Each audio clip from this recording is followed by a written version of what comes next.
Art from the Inside is a program that was created from a tragedy that happened in 2018. A friend of mine and co-worker by the name of Joseph Gum was at work at Stillwater Prison in Minnesota, and he was killed by the hands of an incarcerated person at the facility. He's got to be in there. Yeah, actually, I'll show you. We have some that we have. In memory of him, this is all happening. And it wasn't because of his sacrifice, but you wouldn't be here. I was trying to utilize art as a vehicle for conversations that are difficult in our community. And that the art is what brings us together for the conversations piece.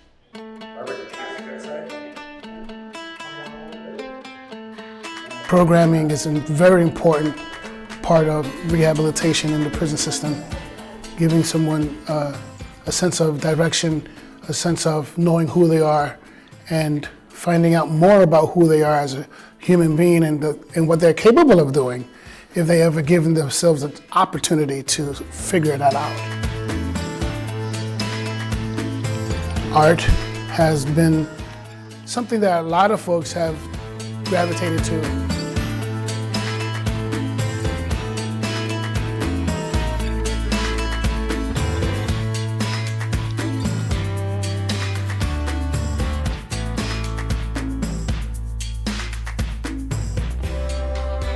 The system was created for punishment, and we need to figure out how to make that a task. The punishment is just being removed from society. The mission is trying to help people understand who they are and try to give them the resources that they need to better themselves. By exhibiting their art and having community members talk about the artwork and the artists and how good they are, and when they get to find out and hear what they say about them, that's a good thing. And that could change a person's heart, a person's perspective about themselves, and who they are as people. Even if they're in prison for a long period of time, they could still do good things.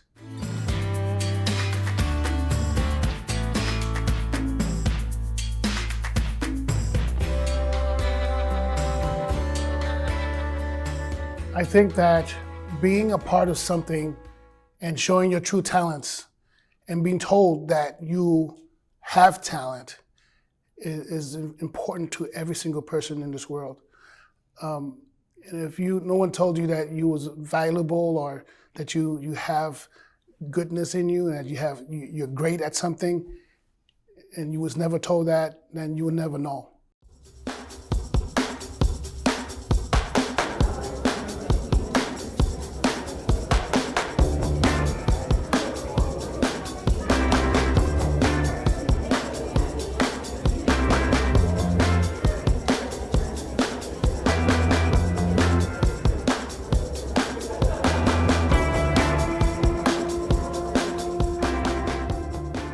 So what did you think of the exhibition?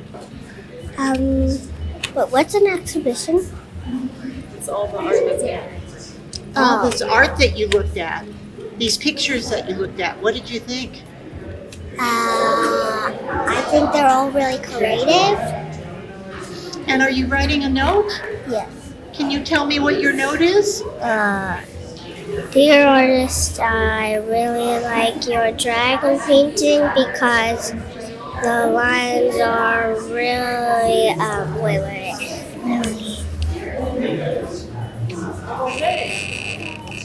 It just seems like such a cool thing to see, and to a perspective that I don't know if I would have the ability to be a part of otherwise. And why did you decide to bring your daughters to this? I just want them to grow up and be good people. To, see the world in all the, to use an art metaphor, I guess, but to see the world in all the like shades and colors that exist,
That stigma about, once you're a prisoner, your life is nothing.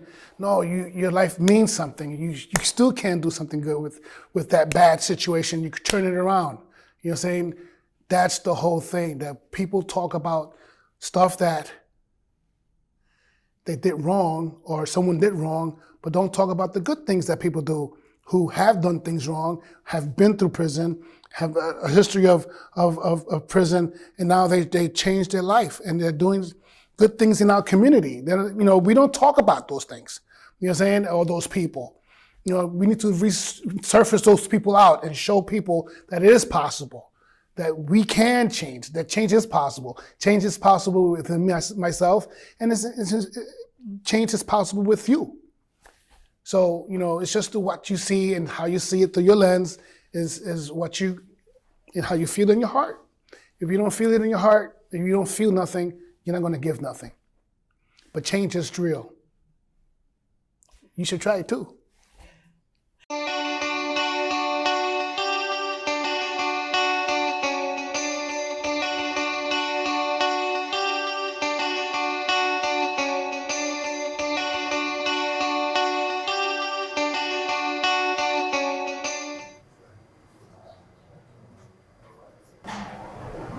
I put it all on the painting. It's like getting it off my shoulders and putting it right there.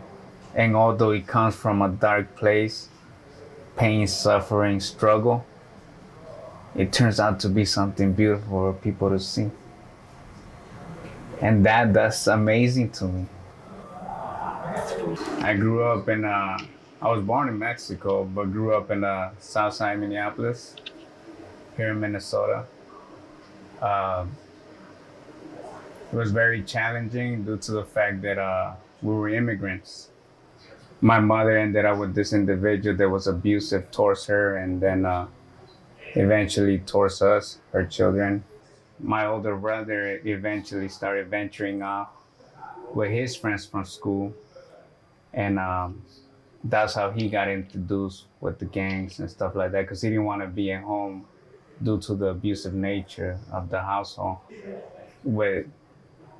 As time went by, there I went myself, This is my older brother, the one that I looked up to. I'm gonna say around 10 years old.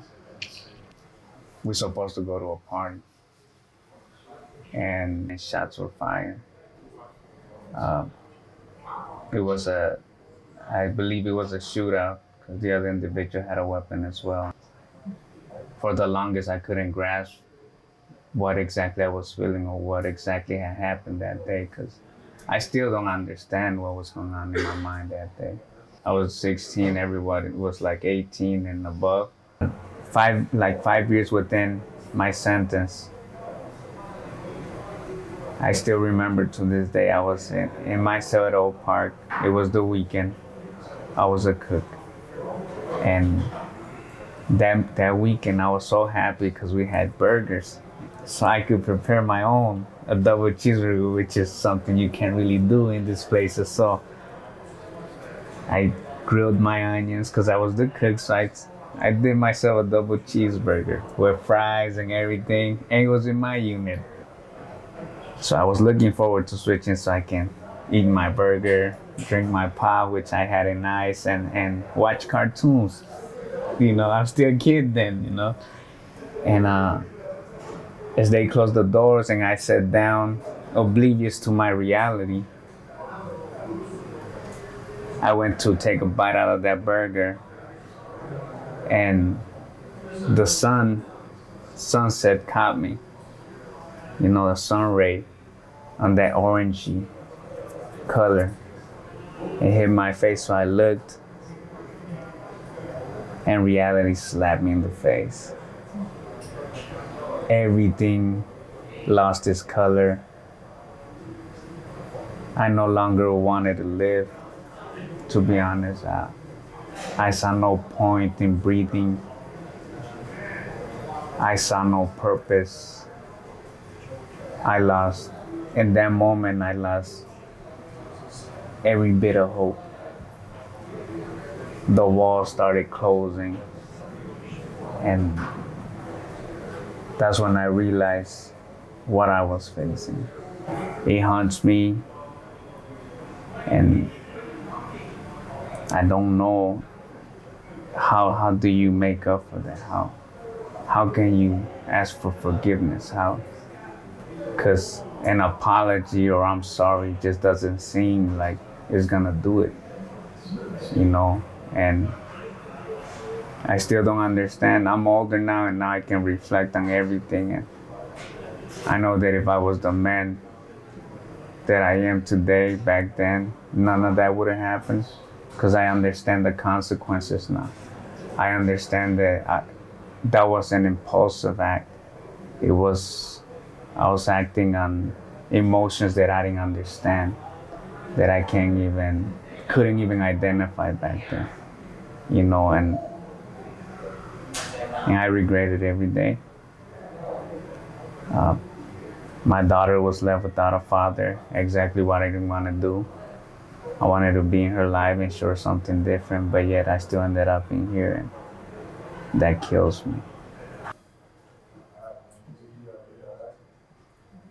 During my sec terms, I would I would draw in the envelopes. Because I've always been amazed at how you can create something out of nothing. Eventually, I started working with color. So that became my escape, my go-to when I would feel depressed, when I would feel down, when I started losing hope.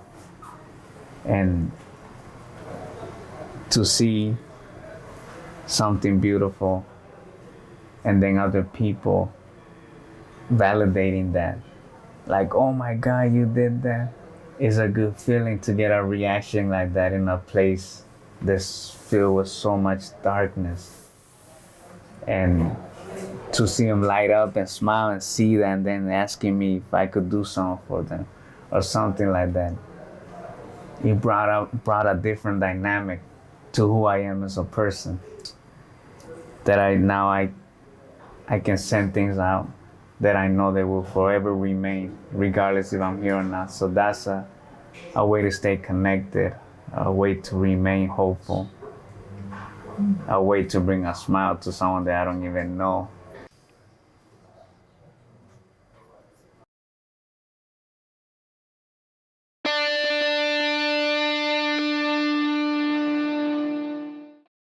My name is Arturo Montaño Martinez.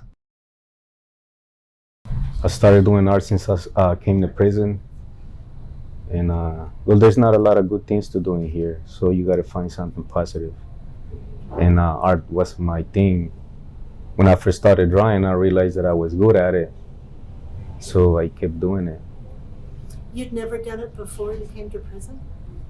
No, like maybe a scratch here and my name there, but nothing like painting with watercolors or acrylics. I didn't know nothing about that until I came to prison. It keeps me calm, and like I said before, when I'm going through something, all the emotion, the negative emotion that I feel, it stays on the paper. Some type of meditation, if you will. Once it's on the paper, it's not on me anymore. It's done with me. It's gone. And before art, I wasn't really that in touch with my family. And now when I send them something, I get more in touch with them, talk to them. Yeah, so he helped me a lot. I think art saved me in here. It stopped me from getting into other bad stuff and focus on art. I do a lot of ink with pen. How we do it is we squeeze the ink out of the pen cartridge, and that's what we use for painting. That's what I did with that painting Convict. That's what is ink from a pen. It's not painting.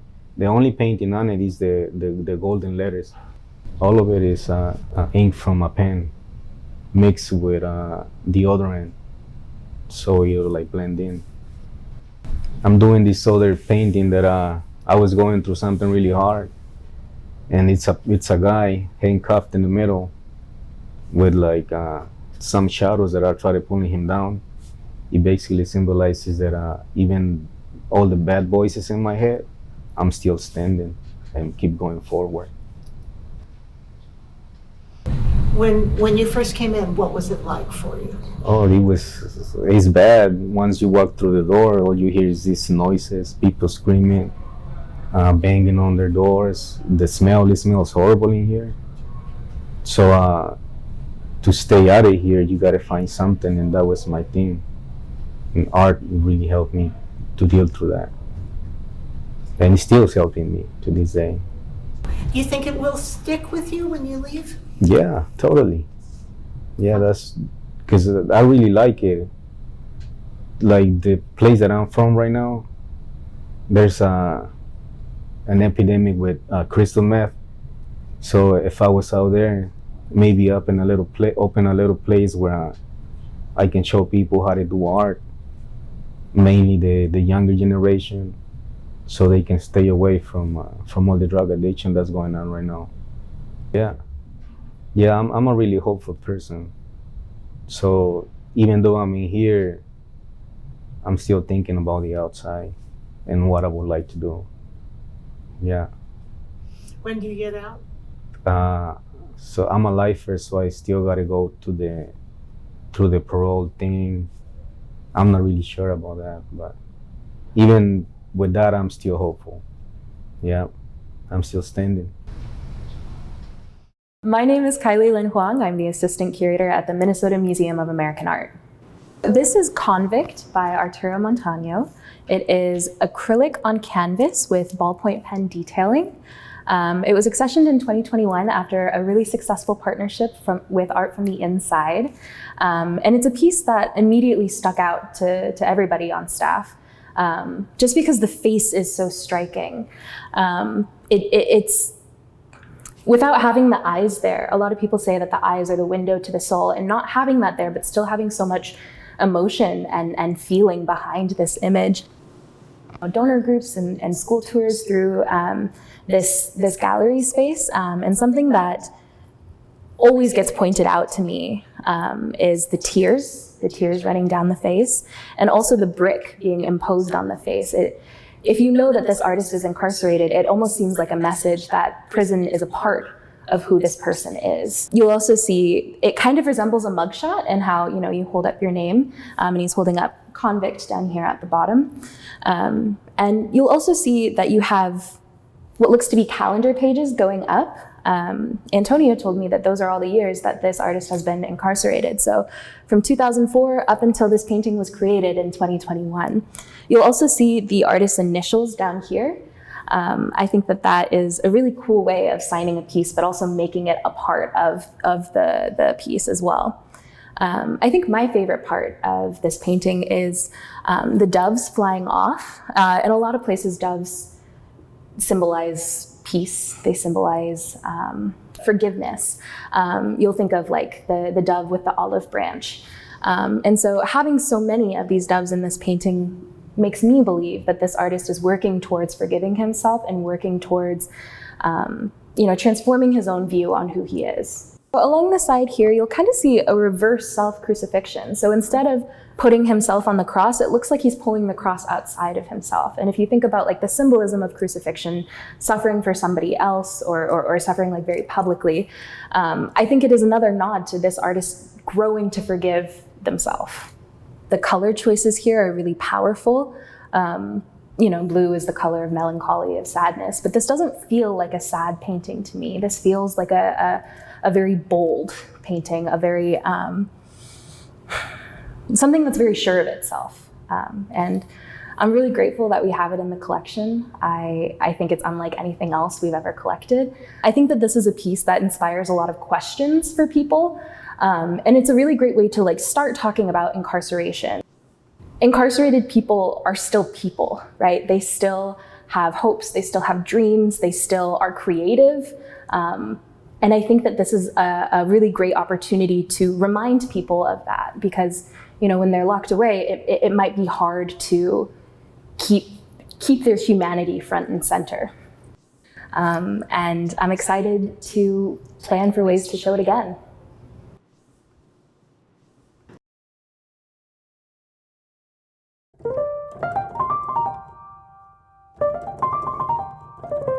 I was just doing rounds not that long ago and went into one of the units where the men came up and showed me what they had drawn. And you can see the pride on their face and you can see the engagement that they have with other staff when they're showing them something that they accomplished and feeling the reward that they get when the staff are talking about how good it is and how successful they can be when they channel those creative juices in the right direction.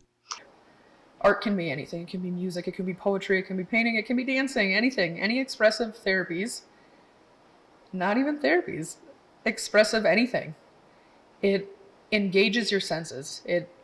If you want to get into neuroscience, it puts together both your sides of the brain instead of just right brain, left brain, or anything, and it makes your whole body more cohesive. So being open to learning new things, taking chances, again, pushing yourself into that uncomfortable zone so that you can grow, try something new.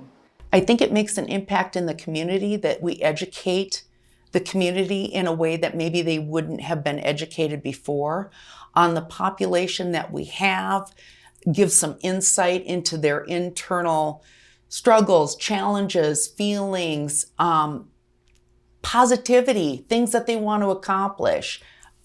It gives people insight, a deeper insight into these individuals' lives. They hear about the worst day. They hear about the worst day of a particular human being that resulted in their incarceration. But these men and women are much more than just their worst day. How can art help recidivism? There are so many people out there that are living, walking examples. I mean, you have guys that release, and instead of the community looking at them as ex-cons and all of these nasty things, what they're seeing is they're seeing an artist with a brand new take on life. So by spreading their artistic abilities and their voice and their vision, it has the community more accepting because we're taking away those labels of being a number, being an inmate, being an offender, those things, and we're putting beauty to them and having that human view of everyone.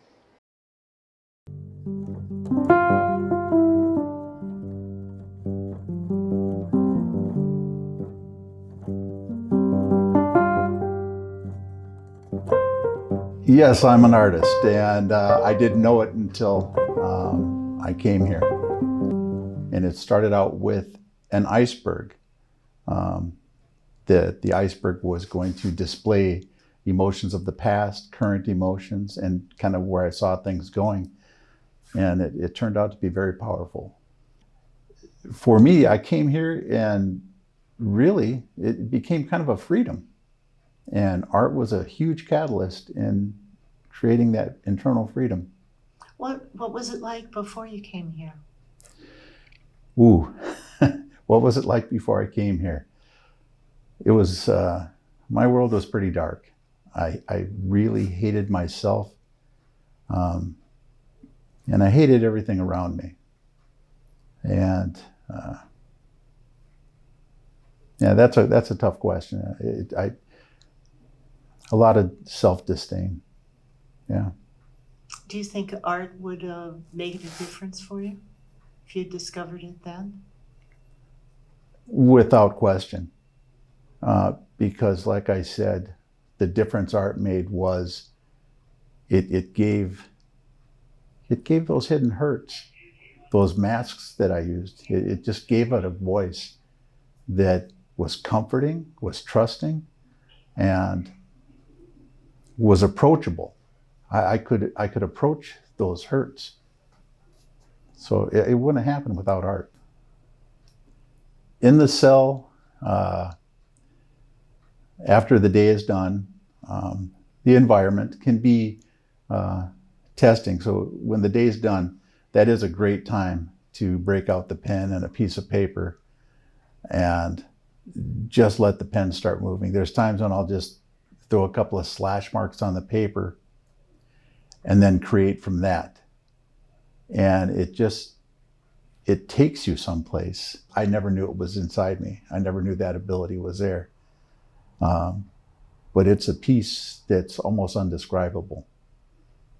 I do watch other gentlemen who aren't a part of the Art on the Inside program creating things that are amazing.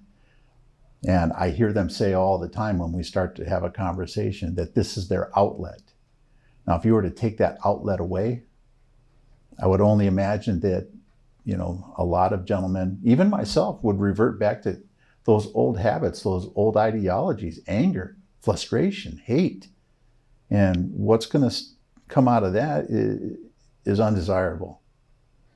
And I think art gives these gentlemen, gives myself a voice. It gives us an ability to embrace peace. The first piece I did was just a conglomeration of just ideas and thoughts.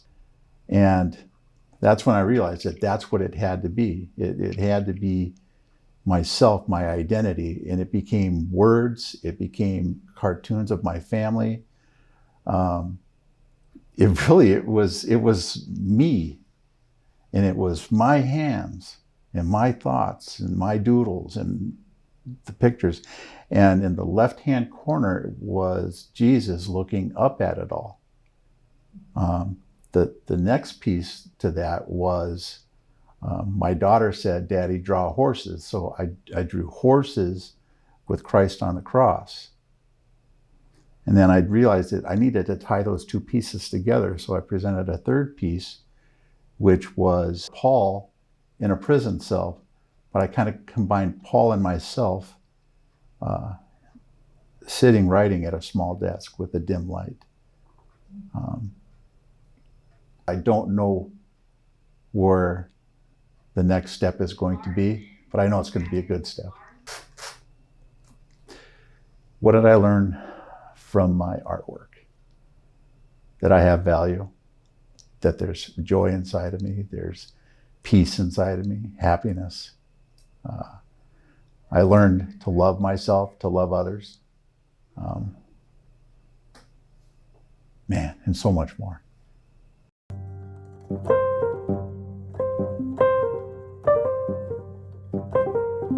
I think the first time I ever spelled my name was through bubble letters and graffiti. So I think art has been in my life forever. I can't remember a time to where art didn't exist. art did serve me a great deal. And then eventually, as things progressed in life, as I got older, I kind of lost my way for a while. But in a way, if I allowed art to save me, it could have. The first day I walked in here, I was in fear a little. This wasn't my life. I didn't know anything about the inside of prison. And fortunately and unfortunately, as crazy as that sounds, when I walked in, I knew a lot of people. And it feels bad to say that, but I knew a lot of people, and the fear instantly went away, and I was able to actually focus on self, and focus on things and ways to do better. It's almost like what it feels like when I'm doing art is almost like falling in love for the first time. It feels strange until you see something blossom, and then you complete a project and you understand why you did it and started it to begin with and put so much time and effort into it. I have a drawing and I have a painting. The drawing is, I know Minnesota is really big on strong feminine energy, and it's about powerful artists, R&B artists. Then I have a Japanese dragon. It's my first painting. And what's a dragon mean to you? The dragon means power and also fear. But depending on how you view a dragon, it can also be something that's soft and something to respect, protection. I was in a prison, St. Cloud prison, and I was having dreams of my sons. And I felt so bad. I'm thinking and calculating the time that I'm going to be here, and I felt so bad about their life and what they're going to have to go through without me.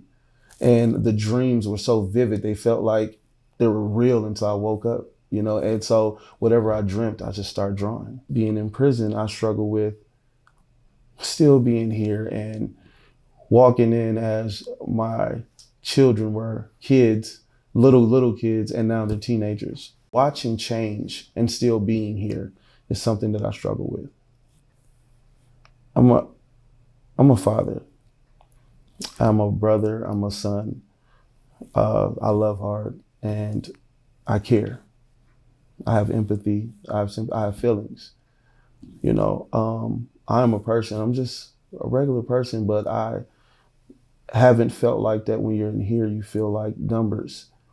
But that's one thing that I want to install back into the perception of other people when they think about me. I'm a person.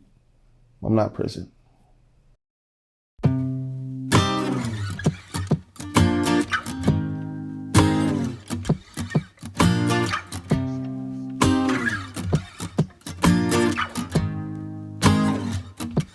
I have lost my way sometimes, but art brought me back to who I was. And when I just create, I just feel most me. So I came in here when I was 19. I'm 25 now. So just having a lot of years.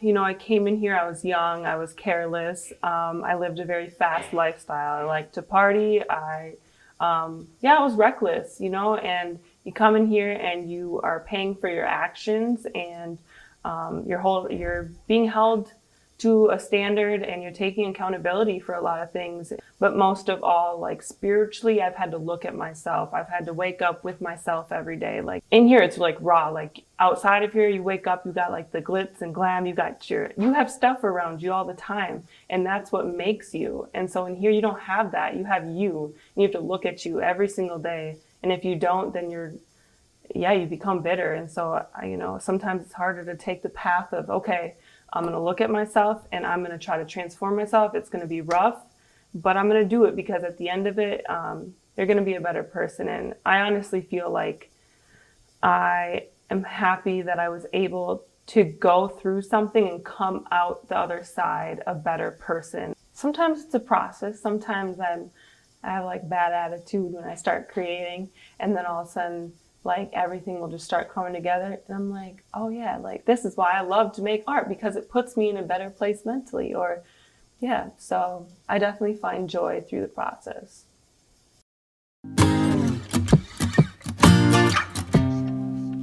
I made a half face, half butterfly. And I think I pretty much made it because it symbolized like where I was in my life, where I'm going and what I'm trying to become. So I kind of just embraced the whole caterpillar in the cocoon and then becoming a butterfly. So I feel like I'm in the transition. So I'm still in the cocoon, but I'm becoming that butterfly. And it just seems like everything that little caterpillar has to go through just to become a butterfly. I felt like that was me.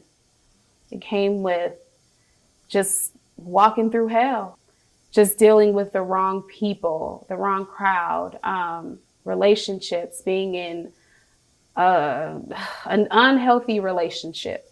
So it's like everything creative just stopped. I felt like I couldn't find my safe space.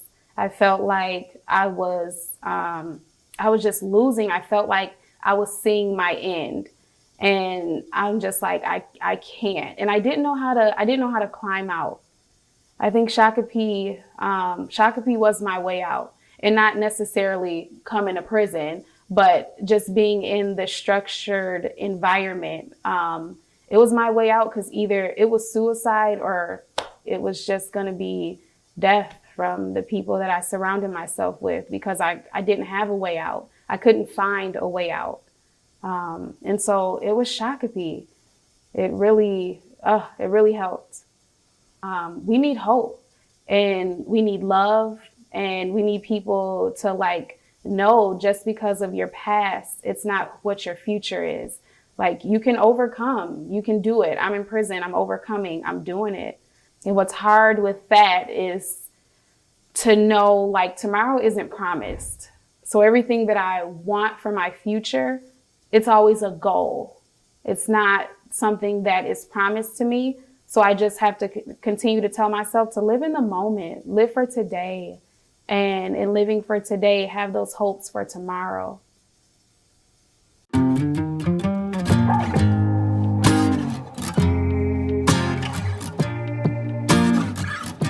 If you hadn't noticed, I'm a male in the female facility. Trans male, I'm becoming fully male. Coming from my particular situation, my station in life, it's so important because there's a freedom, one of the last vestiges where you can express yourself and say whatever you need to say. I may not always be out for sharing my story, and there's some people that might not want to know, but you can sit and sit with yourself and whatever issues and share them. It can be very cathartic. People say, you hear incarcerated persons all the time say, I think about my crime all the time, and it sounds so cliche. But the truth is that as a feeling person, of course you do. I was 19 and pregnant when I killed my fiance, and there's not a time that goes by that I don't think I would have a child that's 36, going on 37. So while I might not share that, or I can't wear that on my sleeve, I can't live my life every moment saying that, I can sit with my art. Art is it's such an important element of being incarcerated, because when you don't have anything else you can go to, it is a meditation. It is freeing and cathartic and healing. What has art taught you about yourself? It's okay to make mistakes. It's okay. You don't have to show everybody everything, but it's okay to share too, and that you still can have things that you can be proud of. And my age hasn't affected it. I mean, I might need the glasses or the Hubble telescope to look at it, but that there's going to be something that I can carry through with me, in here, out there. No matter how old I am, I think that I'll still be one of those guys, a little old man cutting out pieces or doodling. I think it's important that you know that you still have a purpose, that you can still contribute, that not your entire person has been thrown away. We're still here. We're still working to become a better person, and then, in turn, a better part of society. I think that you don't want to credit being locked up for saving your life, but hopefully you take what's been given to you and you make something out of it, and you make something better and can give back. But I think to be a part of the human race and not forgotten, and know that it helps people. It helps me. It definitely helps me. 95% that people do their time and come back out into society. The most important things that a person needs when they get back out into society is support. They need a job. They need a place to live. They need community. They need to be accepted back into society in order to feel like you belong.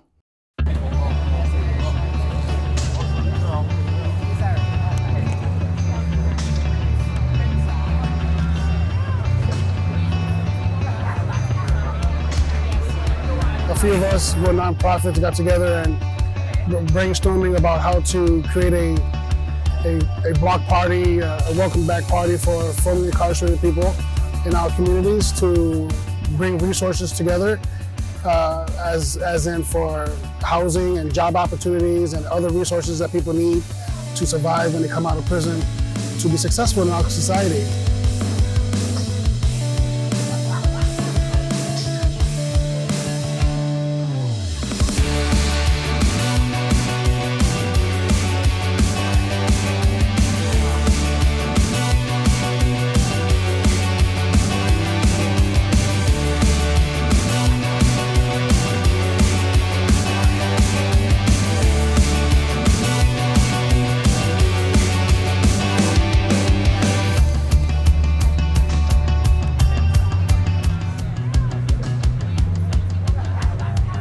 We got Tierre. Come over here, Tierre. We got another one. He's a preacher. He's a preacher. You know what I'm saying? And these are people that took care of him in Stillwater Prison. Who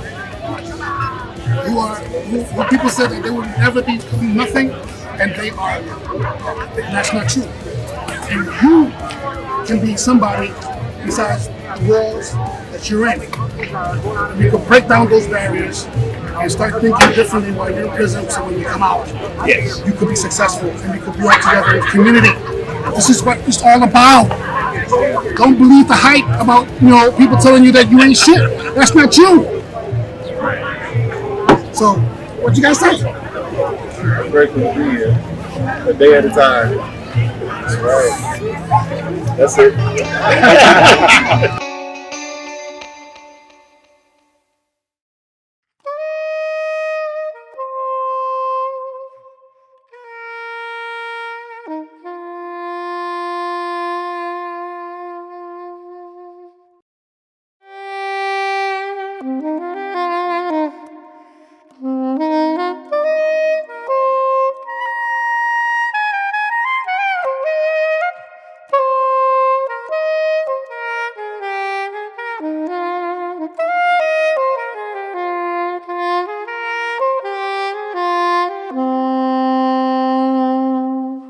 Back in 2014, I was in a pretty severe car accident. I broke every bone in my face. I shattered it. My face is metal now.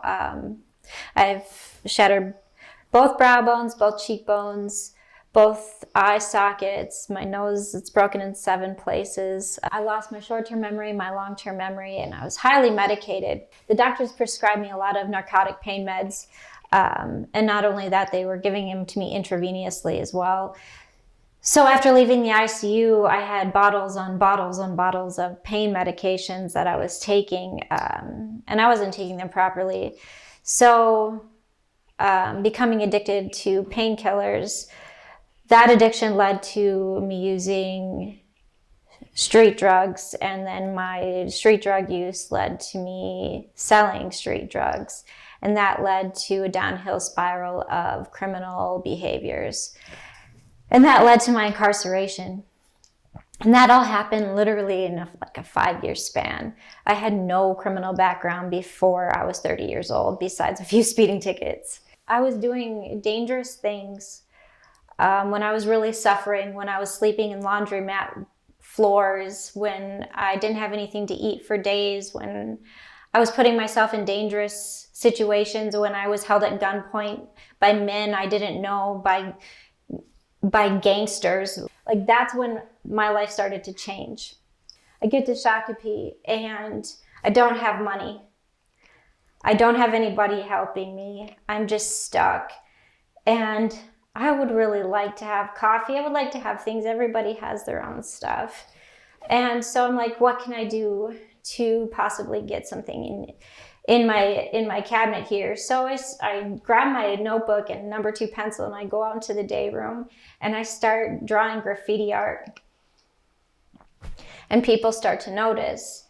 Well, at first it wasn't necessarily cards that they were having me do, it was graphs for beading. They're like, oh, you can draw, I need graphs. And so I started with beading graphs. And my canteen started to get filled up. Like, my drawer started to get filled with honey buns and coffee and creamer, and I was getting stuff. I had snacks, and I had lotion, and I had the good smelling shampoo, and I was like, okay. So I kept on doing graphing for people who were beading. And then I realized I could get money.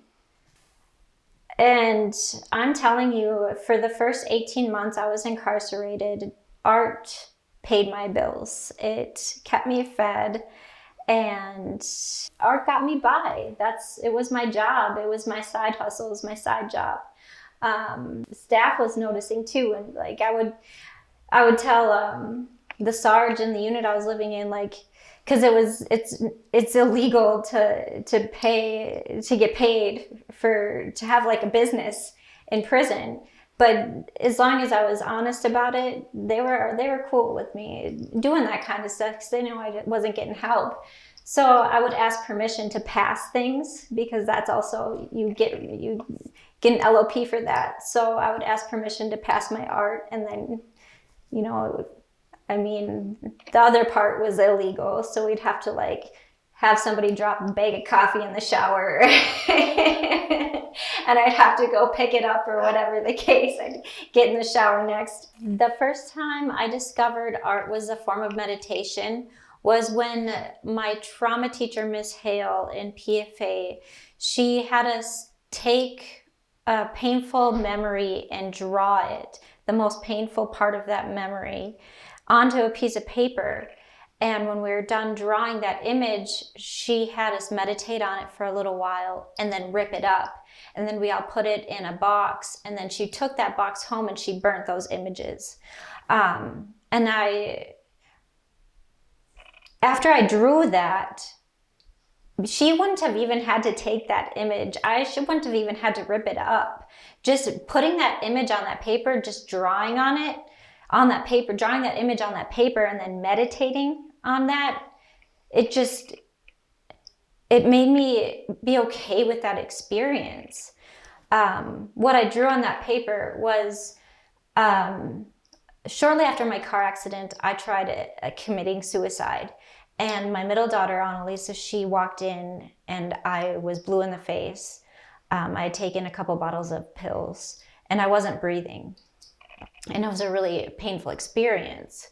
And I'll never forget, right after I took those bottles, me fading away, I was staring at my feet and I could see the window in the background. And I feel like that's when I lost connection with my daughter. She won't ever forgive me for that. Her having to come in and find me dead. She wasn't supposed to be there. My family was leaving. They were leaving for the rest of the day, but she had forgot something, so they turned around.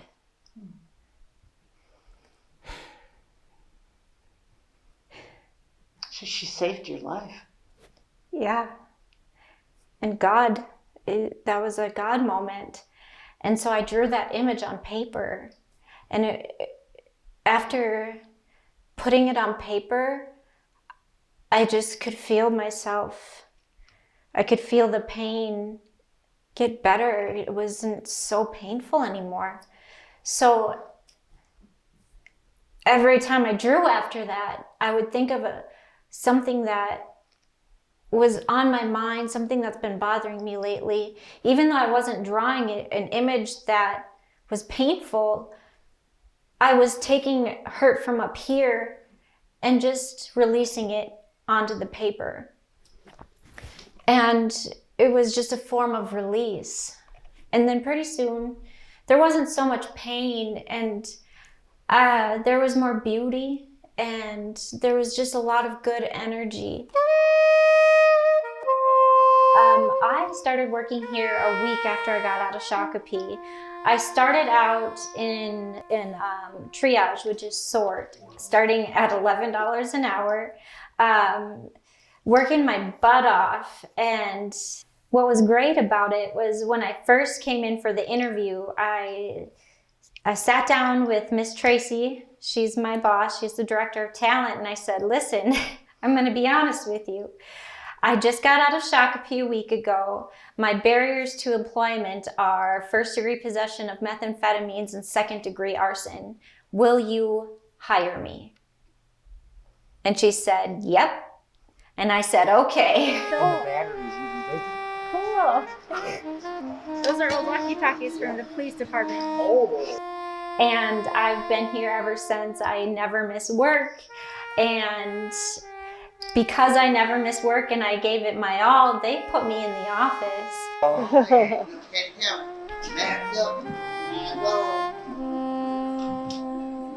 Hey!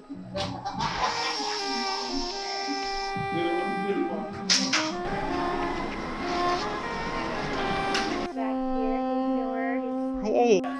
Hello. How are you? I'm doing okay. How about you? Thank you. Okay. They're beautiful. That's our new brand.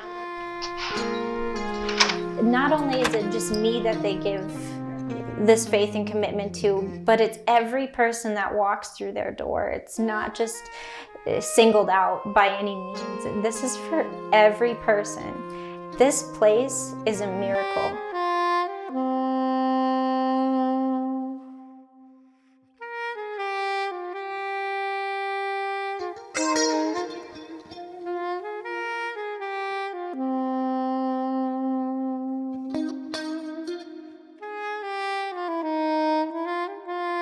We need to give people chances to get back into society and find their way through by forgiveness and opportunity and creativity, acceptance. These are words that we use with our own family. How come we can't use it with other people? And not only words, but the feeling how you feel, how you see through the lens of your lens to someone else's life.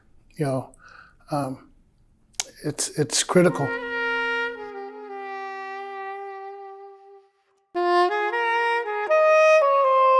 Thank you.